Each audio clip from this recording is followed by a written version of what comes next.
CWD Music Reviews here. I am CWD and this is going to be a music review of the new Seat Headrest album, Teens in Denial. Seat Headrest is the indie rock project fronted by singer-songwriter, multi-instrumentalist, producer Will Toledo. This project's existed for about 6 years now, and all the while we just now have their 12th album with this new one. A good chunk of this were recorded by himself in his college dorm, and this is going to be the first studio album not just under a label but also with actual members assisting with the project. So this is a relatively prolific individual, so I saw no reason to decide to check this out. A lot of people seem to have liked it quite a bit, and I can say that I can see why that they definitely like it, since given as many listens as I have to this project, I enjoy this album quite a bit. This album's about 12 tracks in length, about an hour at least, or it feels like an hour, and these tracks are pretty expansive in track length. With the exception of the closing track, there's not a single track here that goes under the 4-minute mark.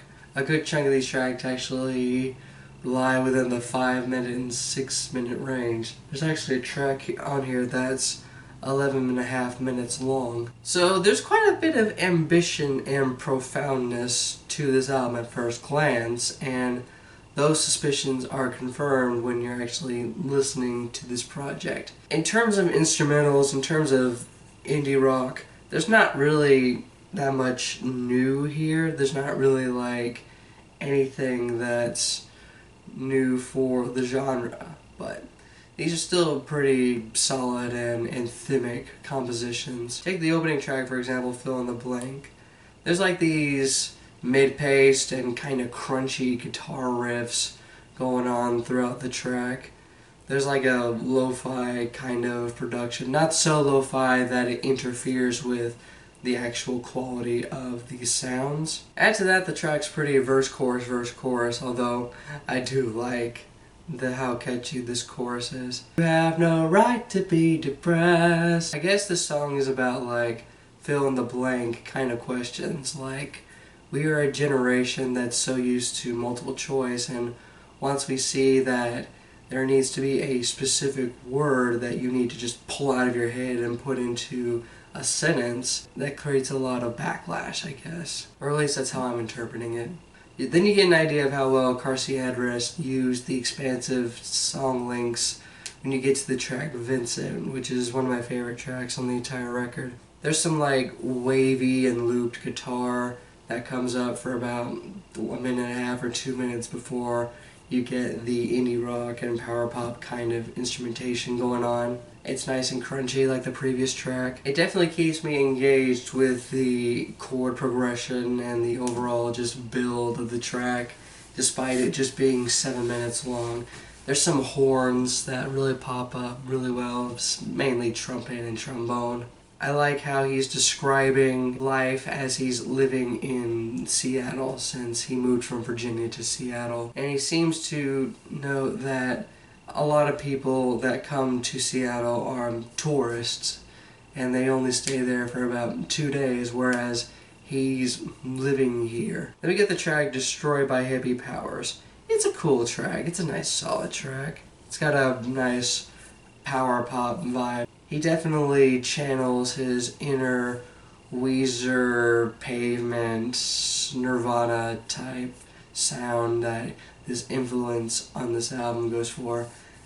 There's also some Slint and maybe some Beck thrown in there. But yeah, this track, it's a nice mid-paced riffage that goes pretty well for the 5 minutes it goes along, as well as some metronomic cowbell that pops up. It's not being used for the sake of keeping time, it's more so being used as like an element, I guess, a really interesting percussion element. Not sure where the lyricism is going with this track, aside from how he wishes to go back home because the place he lives in has been destroyed by hippie powers, or he has. Then we get probably my favorite track on the record. Joe gets kicked out of drugs for using drugs with friends, but says this isn't a problem.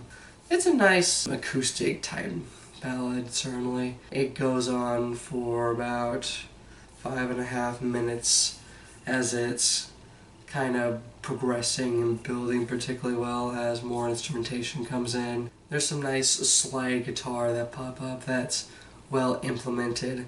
And this track is like this kind of surreal narrative about him taking drugs and his experience with drugs. I love this line where he says, "Hangovers feel good when you know it's the last one, but then you feel so good that you just have another one."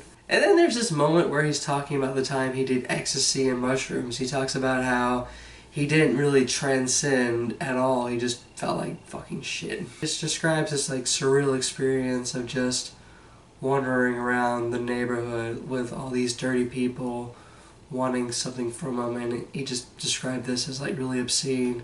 Then eventually he goes home and lies in bed and he sees Jesus. It's a weird track, and it's definitely an anti kind of drug track despite it indulging in drugs within the narrative. Especially the part where he has all these friends that do drugs but he's abstained from it after that experience. Whereas he's taken in this paranoia when he goes outside.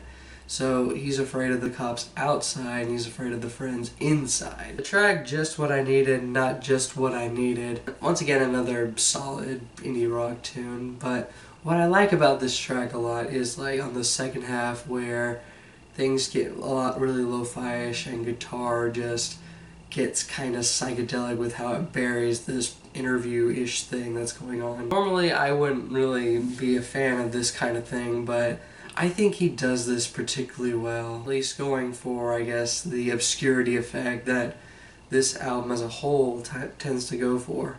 And then we get another anthemic track, Drunk Drivers, Killer Whales. There's like some synth in the background as it intros, and the synth still remains this way. I guess kind of creating an 80s new wave vibe, if the guitar on this track hasn't done that. There's some nice soft, loud, soft dynamic going on, really embracing that one aspect of grunge music that grunge embraced so well back in the day. Toledo is singing in falsetto at moments, which is pretty cool. What's interesting about this track is that he's not so much condoning drunk driving as he is being an example of what happens when you do go out and drive while intoxicated. So much as he understands the alcoholism that he seemed to have embraced along the way, and he wants people to abstain from this. It's better to just walk home than it is to get behind the wheel of a vehicle whilst intoxicated. Not sure where his angle is with Killer Whale, I guess describing a drunk driver as kind of the grace of a killer whale on land, I guess. At least that's my interpretation of it. 1937 State Park, again, another standard but still solidly written power pop and indie rock track that I do like a lot. There's this nice keyboard solo that pops up, I guess, in the replication of this xylophone solo that he describes in the song that Death is playing. Either that or this is an xylophone solo and it's just mixed kind of like a keyboard. I don't know. The production in general is relatively lo-fi-ish, like I mentioned. It's not going to like obscure too much unless it intentionally wants to do that. Then we get the track Unforgiving Girl, She's Not In. I do love the chorus on this track. An unforgiving world, but she's not an unforgiving girl. Especially that chorus as it builds on the latter half of the track and just outright just goes nuts in a way. Just noisier and really climactic, certainly. The intro of this track has kind of a rushed type of performance and composition before it just strips itself back, but maintaining the tempo that it had previously. And then we get one of my favorite tracks in the album, Cosmic Hero. Not just one of my favorites instrumentally, in which case it has a nice trumpet intro. It's got some more solid indie rock and power pop going for it. The riffage on this track has a nice syncopation and dissonance that kind of reminds me of Slint, especially on like the tail end of the track as it like guides itself out. It definitely reminds me of like something Slint would do, or something off of the second Big Ups album in a way. And this track is pretty peculiar lyrically, how he talks about how if you really wanted to like make these changes in your life, if you really wanted to become a better person, then you would make these steps that are really drastic for you but are completely necessary. Even if it's going to like break you as a human being, it's something that you should do. That is to say, you really wanted to do it. There's this like one line that actually speaks to me personally for unspecified reasons, where he says, "I know you want my flesh to yield, I love you, but I can't stand the touch. I think that death's alright, but why do you talk about it so goddamn much?" And then we get to the 10th track, which in hindsight I hoped was the closing track for this album, Ballad of Costa Concordia. Not really so much a track about specifically the sinking of the Costa Concordia, but it's definitely referencing that in the vein of talking about responsibility that our generation is avoiding, I guess. I guess he uses the Costa Concordia sinking as a metaphor for not really owning up to our actions or trying to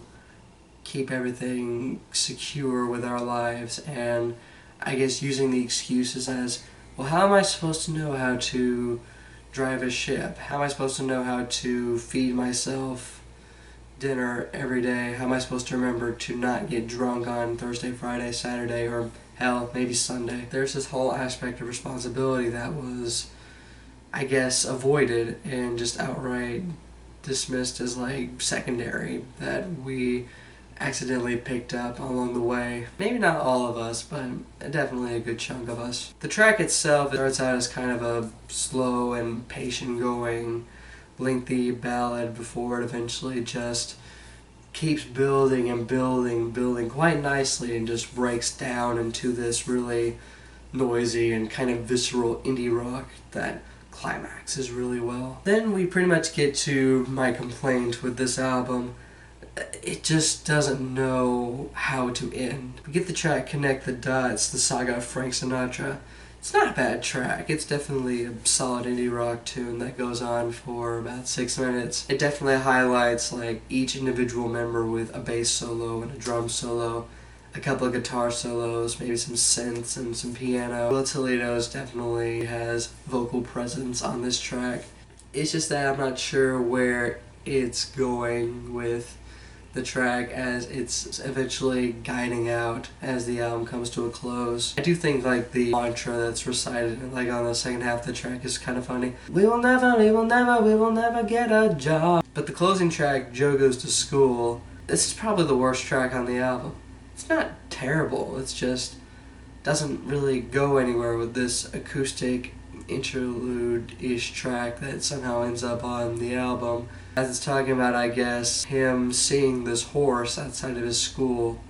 He touches the horse, but the horse doesn't seem to react, and he just leaves the horse. That's pretty much the nutshell of this acoustic track, and I don't see why it needed to exist so badly. But overall, I do like this album a lot. It's not really doing anything new. It's not really doing anything that's like uber different for the genre. But these are like some really well written and well performed and pretty well produced for what it is, just indie rock. And that's pretty much all I could ask for from this particular genre. An artist or band do some stuff that reminds people what made indie rock such a good thing in the first place. None of that sugary, sweet indie rock that's been popping up over the past several years or so, but some nice, down-home indie rock.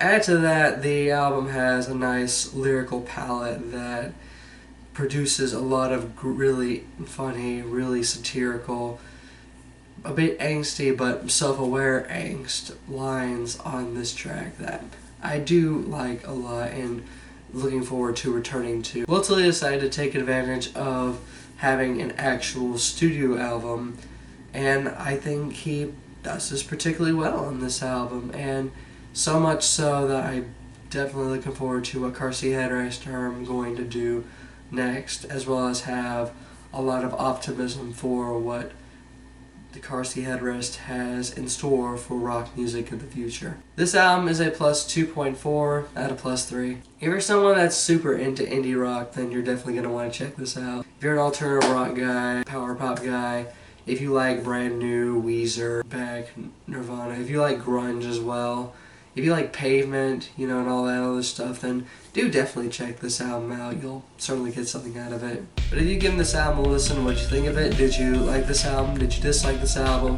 What was the reason for that? And what should I consider listening to and reviewing next? This is CWD Music Reviews here, signing off.